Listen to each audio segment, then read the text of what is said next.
Howdy, hi. It is Dear Job Sports MLB Rundown picks and predictions for Monday, June 23rd, 2025. We're looking at the best bets of the day. Let's get into the video.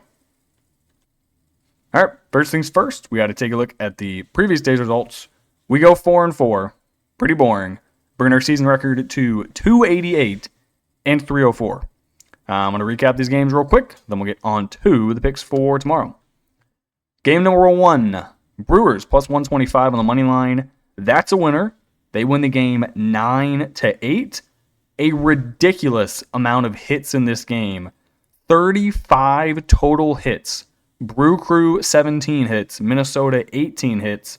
But the Brewers win because the Twins are awful at baseball. David Festa went 4 2/3 innings, giving up 12 hits on 8 earned runs. Good God. The AL Central, down horrible. It is now the Tigers to lose. I think Twins have lost 4 in a row. The Royals have lost 3 in a row. The White Sox should probably sell the team. Thank you, though, to the Brewers for winning the game. Next one, we had 2 winners, 1 game. We had the Reds minus 110. We had the under 9.5. They played the Cardinals. This was easy. Why does Andrew Abbott keep getting disrespected? He's 7-1 on the year now. He went 7 innings today, gave up 3 hits, only 1 earned run. Was that a solo shot or who was that too? Nope, it was a single by Pozo. Either way though, Reds win 4-1. They out-hit the Cardinals 6-3. Cardinals do win the series, but Reds get this game. Thank you, Cincinnati. And finally, winner under 9.5 runs, Phillies and the Mets. This was an ugly game if you were a Mets bettor. And that was me. Phillies, 7. New York, 1. They got out-hit 10-4. Jesus Luzardo pitched pretty well. 6 2/3, only 3 hits, 0 earned, 7 strikeouts. David Peterson got shelled. 4 innings, 6 hits, 5 earned, 3 walks. That's not very good. Phillies take first place in the NL East. Losers, we had the Twins game under 9.5 runs. It is impossible to hit an under 9.5 when they have 35 total hits. So we got shelled in that one. We lost both of our bets in the Orioles game. This one pissed me off. With the Orioles plus 155, the over never stood a chance. There was a total of 16 hits in this game, and the score was 2-1 in the top of the 8th inning. Then the Yankees scored 3 in the bottom of the 8th. Because who was it that sucked? Brian Baker came on for the Orioles, pitched 2/3 of an inning, 3 hits, 2 earned, 1 walk. You suck, buddy. You are ass. Yankees, they win 4-2. Baltimore commits 2 errors. I hate you, Baltimore. You're horrible. Then we had the Mets minus 105. They played horribly. Their pitcher pitched horribly. No good. But I am going to back them tomorrow, because they're back at home against the Braves, who they just got swept by. Also, the Mets optioned Alvarez to AAA. That is big news. Big news. He used to be good. He used to be one of their best players. And now the man's in AAA. Down horrible. First game, the Orioles. They pissed me off a lot, and they suck. The Rangers are plus money against them. I don't get how that makes sense, but they are, so I'm going to take it. Rangers plus 115. Also give me the over 9.5 runs.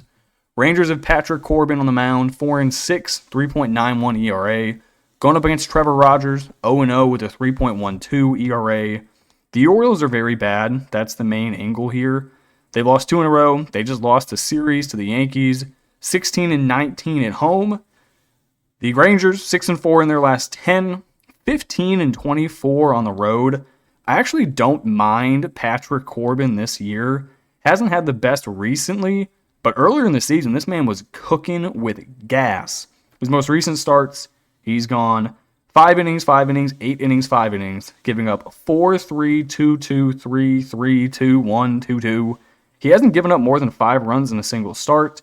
He's been relatively okay with the walks. That used to be Patrick's main problem. He would give up 2 walks, and then he's inevitably going to give up home runs because he's not a real strikeout pitcher. So you're going to be able to make contact. but that was his main problem. He's cut down on the walks, which is therefore cut down on his runs given up. Trevor Rogers, this season, he's only made 2 starts. He had injury earlier in the year. 8 total innings pitched, so you're not going to get many innings out of this guy. His previous start, 2 innings pitched at Tampa Bay just a week ago. He went 5 hits, 3 earned in 2 1/3 innings. Not ideal. Therefore, I'm fading that dude because he sucks. Give me the Rangers. Give me the over. Next game we're looking at, I am taking the Mets at home, plus 105 on the money line. This is another one. I really don't think it matters who is actually pitching in this game. We took the same angle for the Marlins in the Braves' previous series against the Marlins. The Braves had just swept the Mets. They were due for a loss after that tough home series. I think this is a nice revenge spot for the Mets. They just came off of an ugly series at Philly, losing 2 out of 3. They need to get one back here. I think they do it. Plus 105 at home is a good value. Schwellenbach, 5-4 on the year, 3.26 ERA. Mets are throwing out Paul Blackburn, 0-1 with a 6.92 ERA. He only has 13 innings pitched on the year. Not ideal, but he's coming off of some starts that aren't good. His most recent start was at Atlanta. He went 3 2/3, giving up 4 hits and 3 earned. Schwellenbach's most recent start, hold on, it's loading, was versus New York, but he didn't play very well. 7 innings, 6 hits, 4 earned runs. His last 3 starts, he's giving up 4, 2, and 3. He has gone deep into the games. He's gone 7 innings, 9 innings, 6 innings, 6 innings, 7. So it's going to be a decently Mets bullpen game for Blackburn because he goes about 5 at most. I don't really love the Mets bullpen, but I don't care. They're going to win this game because they got swept by Atlanta in Atlanta. They need to win. So give me the Mets and the over. Next game, if you've been watching the channel long enough, whenever you see the Mariners, do the opposite. I can almost guarantee you the Twins win this game.